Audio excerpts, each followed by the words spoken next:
Milky Mist paneer tikka, Milky Mist paneer chilli, Milky Mist paneer 65. இது மட்டும்தான் பனீர்னா Milky Mist, only Milky mist.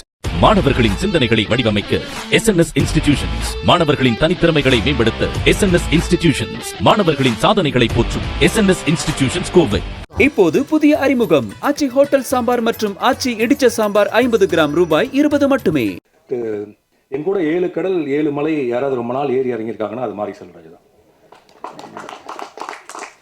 இது முதல்ல ஏறின மலை அப்படின்னா நார்வேல் டிஸ்ட்ரிக்டில் இருக்கக்கூடிய எல்லா மலையும் நாங்கள் ஏறி இறங்கணும். அது தங்கமீன்களுக்கு லொக்கேஷன் தேடி அப்போ கண்டுபிடிச்சி அவங்க கூட மலை ஏறது சுவாரஸ்யமாக இருந்துச்சு. ஏன்னா ஒரு பள்ளத்தாக்கு அளவு கதை கொட்டி கிடக்கும். அவன் சொன்ன காதல் கதையை எடுத்துகிட்டே இருக்கலாம்னு நினைக்கிறேன். அதில் ஒரு சின்ன பீஸை, ஒரு பாலியத்தில் இருந்த ஒரு க்ரஷ்ஷை எந்த கிரிஞ்சும் இல்லாமல் ஒரு படம் பண்ணியிருக்கான். அதான் வாழை அப்படின்னு நான் நினைக்கிறேன். அண்ட் அதுக்கடுத்து மலை ஏறினதுன்னா 2009-10 ஆனந்த யாழை மலை, அச்சன் கோவில், வெஸ்டர்ன் காட்ஸோட இன்னொரு இடம். அதில் டென்ட் எடுத்துகிட்டு போகிறப்பவும் சரி, ட்ரெக்கிங் போனப்பவும் சரி, நைட் மழை பெஞ்சு அடுத்த நாள் ஷூட்டிங் நடக்குமா நடக்காதான்னு பயந்து நைட்டில் நான் தூங்காமல் உட்காந்துட்டு இருப்பேன். என் கூட உட்காந்து மாரி செல்வராஜ் எனக்கு கிடைச்ச பெரிய துணைவன், கம்பேனியன். அண்ட் அவன் இருக்க தைரியத்தில் எந்த மலையில் வேணாலும் இறங்கலாம். அதுக்கப்புறமா இன்னொரு மலை இருக்குது. அது அதே 12 ஏறினா வயநாட்டில் இருக்கிற செம்ப்ரா பீக். அது ஏறுறதுக்கு ஒரு 3 மணி நேரம் ஆகும், இறங்குறதுக்கு 2 மணி நேரம் ஆகும். Impossible to shoot. ஒரு லேக் இருக்கும், அதனால் அங்கே எடுப்போம். யாருக்கும் தோழன் இல்லைன்னு ஒரு பாட்டு. பட் எனக்கு ஒரு தோழனா இவன் கூட வந்தான். மேலே போய் நாங்கள் முதல் நாள் டென்ட்லாம் போட்டு 40 பேர் தங்கிட்டோம். சாயங்காலம் 6 மணிக்கு சாப்பாடு வரணும். அதுக்கப்புறம் வர முடியாது, ஏன்னா யானை வந்துடும். பார்த்தா 6 ஆச்சு, 6:30 ஆச்சு, 6:45 ஆச்சு, சாப்பாடு வரல. மொத்த யூனிட்டும் நாளைக்கு காலையில் இறங்கிடலான்னு சொல்ல ஆரம்பித்தாங்க. நம்மளுக்கு ஐயோ என்னடா பண்ணுறது அப்படின்னு சொல்லிட்டு நான் சொன்னேன், நான் போய் கீழே பார்க்குறேன் அப்படின்னு சொல்லி இறங்க ஆரம்பித்தப்போ என் கூட வந்து சேர்ந்துட்டு மாரி செல்வராஜ். நாங்கள் இறங்கி போய் பார்க்குறப்ப பார்த்தோன்னா வர்ற வழியில் இட்லி சாம்பார் சட்னிலாம் கொட்டி 2 பேர் நின்று இருந்தாங்க. அப்புறம் கீழே இறங்கி போய் புதுசாக ஒரு உணவை கண்டுபிடிச்சி வாங்கிட்டு நாங்கள் மேலே ஏறுறப்ப கிட்டத்தட்ட 8 மணி 9 மணி இருக்கும்னு நினைக்கிறேன். யானைகள் குளிரும் சத்தம் கேட்டுச்சு, நட்சத்திரங்கள் தெரிஞ்சிச்சு. அந்த இரவு என்னால் எனக்குமே மறக்க முடியாது. அப்போ நாங்கள் தெரியும், எனக்கு என்ன புரிஞ்சுதுன்னா, மாரி செல்வராஜ் வந்து மலை ஏறுறவன். அவனுடைய கால்கள் மலை ஏறுறதுலேயும் செய்யப்பட்ட கால்கள். அவன் கரெக்டாக எந்த கல்லில் கால் வைக்கணும், எந்த கல்லில் கால் வைக்கக்கூடாது அப்படின்னு தெரிஞ்சவன். எவ்வளோ எதிர்காத்தடிச்சாலும் ஏறக்கூடியவன். அண்ட் மலை ஏறுவதுங்கிறது கிட்டத்தட்ட சொல்ல போனால் அவனுடைய ஜீனில் இருக்குது அப்படின்னு நான் நினைக்கிறேன். ஏன்னா அவன் தன்னுடைய முதல் படத்திற்காக பரியேறும் பெருமாளில் கருப்பியை கூட்டிகிட்டு திரும்ப அச்சன் கோயில் மலையில் ஏறினதுலேருந்து மலை ஏறிட்டே இருக்கான். இறங்கவே இல்லை, ஏறிட்டே இருக்கான். மலை முகடுகள் மீது கொடியை நட்டுட்டே இருக்கான். ஏதாவது ஒரு மலை மிகிடும்போது ஒரு சிறிய கொடியை நட்டிட்டு ஃபோன் பண்ணி, சார் அவன் நட்டிட்டே எனக்கு ஃபோன் பண்ணுறப்ப வரக்கூடிய சந்தோஷம், இல்லாட்டி அவன் நட்டினதை பற்றி வேற யாராவது ஒருத்தர் எனக்கு ஃபோன் பண்ணி வரக்கூடிய சந்தோஷங்கிறது வந்து அதை எப்படி வார்த்தையில் சொல்கிறதுன்னு தெரில. அது ஒரு தனித்துவமான அது ஒரு ப்ளஷர். அதை வேர்ட்ஸில் சொல்ல முடியுமான்னு தெரில. ஸோ மாரி செல்வராஜ் மலைகள் மீது ஏறுவான், மலையின் முகடுகள் மீது நிற்பான், அங்கிருந்து நம்மளை கூவி அழைப்பான். அவனுடைய கருத்துக்களை, அவனுடைய காதலை, அன்பை, அரசியலை பேசிக்கொண்டே தான் இருப்பான். அதை நாம் கேட்டுத்தான் ஆக வேண்டும், ஏனெனில் அது காலத்தின் கட்டாயம். இப்போது அவன் ஏறிக்கொண்டிருப்பதற்கு துணைவலாக இருப்பது வந்து திவ்யா, நாஸ்தன்கா என்கிற நவ்வி அண்ட் யுவான் சுவாங் இல்லை வெறும் யுவான். இவங்க 3 பேர் இன்னைக்கு துணையாக அவங்க கூட வந்துட்டே இருக்காங்க. இந்த பயணம் போயிட்டே இருக்கு. அவங்களுடைய முதல் பயணமாக வாழை வந்திருக்கு. அண்ட் சந்தோஷ் நாராயணன் வந்து பரியேறும் பெருமாள் பார்த்துட்டு ஃபோன் பண்ணார். ஃபோன் பண்ணி பயங்கரமாக ரொம்ப நேரம் பேசிட்டு இருந்தார். அதுக்கப்புறம் அவர் ஃபோன் பண்ணது வந்து வாழை, பரியேறும் பெருமாளோட பயங்கரமாக பேசினார். அண்ட் எனக்கு ரொம்ப பிடித்த கதைகளில் வாழை ஒன்று. வாழை ஏன் ஒன்றுன்னு சொல்கிறேன்னா இன்னும் நிறைய கதைகள் இருக்குது.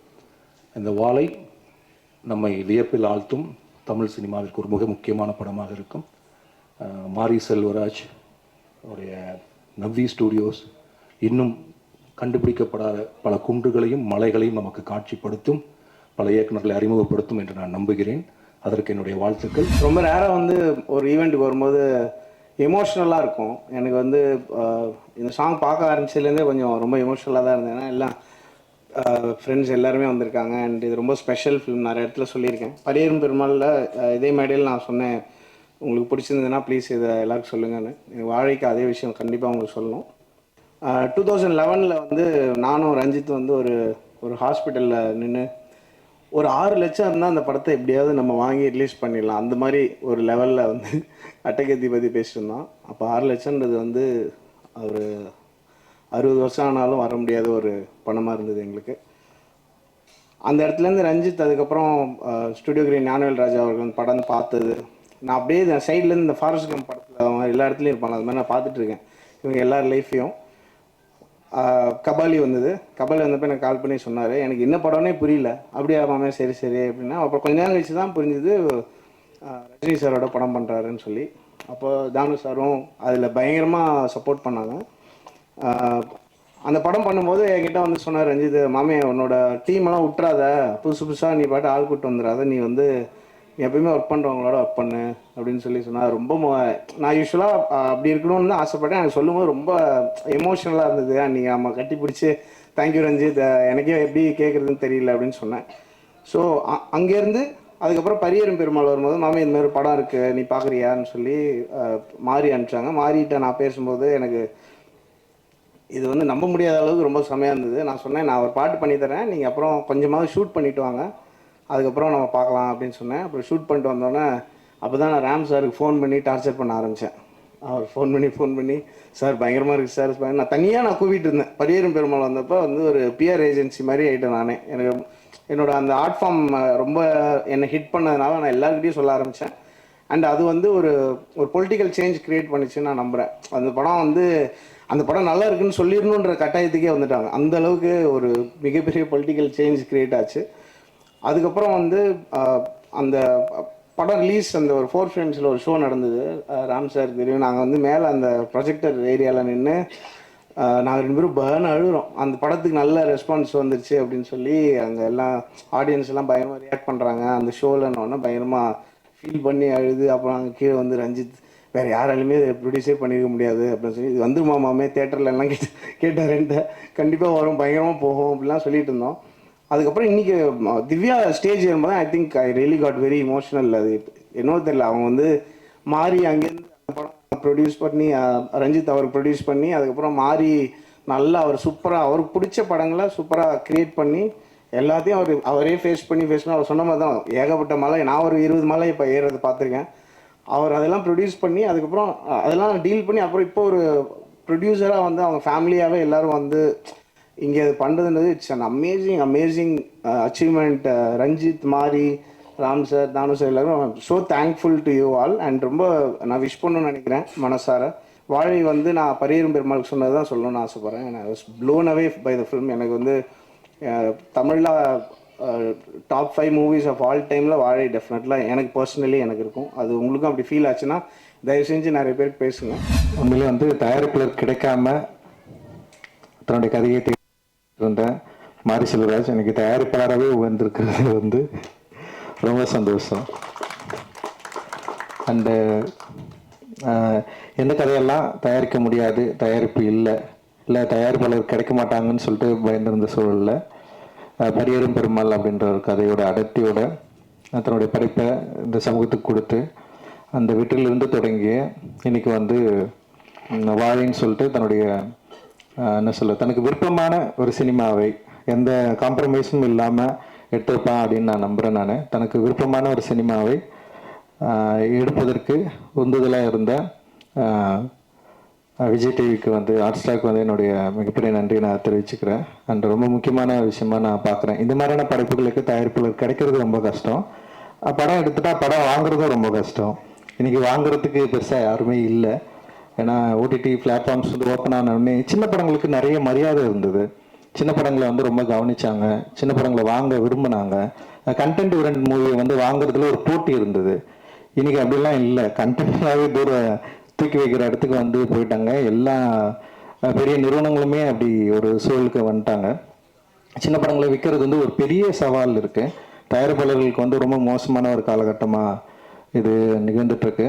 ஸோ இது எப்படி மாறும்னு தெரில. ஆனால் அந்த வகையில் வந்து மாரி செல்வராஜ் தப்பிச்சிட்டான்னு நினைக்கிறேன். இந்த படத்தை வந்து ஹாட்ஸ்டாரே தயாரித்ததுனால அந்த டிஜிட்டல் விற்கிறதுல அவனுக்கு எந்த பிரச்சனையும் இல்லாமல் போயிடுச்சு. ஸோ டிவி ரைட்ஸும் வந்து ஈஸியாக விட்டுருவான் அப்படின்னு நான் நினைக்கிறேன். ஸோ தயாரிப்பெல்லாம் இருக்கிறதே எனக்கு இருக்கிற பிரச்சனையை நான் இங்கே ஷேர் பண்ணிக்கிறேன்.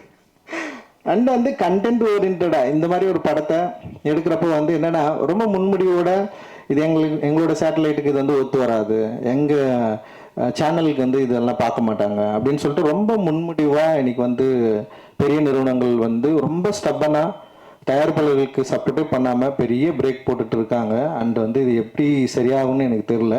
நிறைய தயாரிப்பாளர்கள் அற்புதமான சினிமாவை வச்சுக்கிட்டு நல்ல திரைப்படங்களை எடுத்துகிட்டு வந்து ரீச் பண்ண முடியாத ஒரு சிக்கல் வந்து இன்னைக்கு வந்து இருந்துகிட்ருக்கு.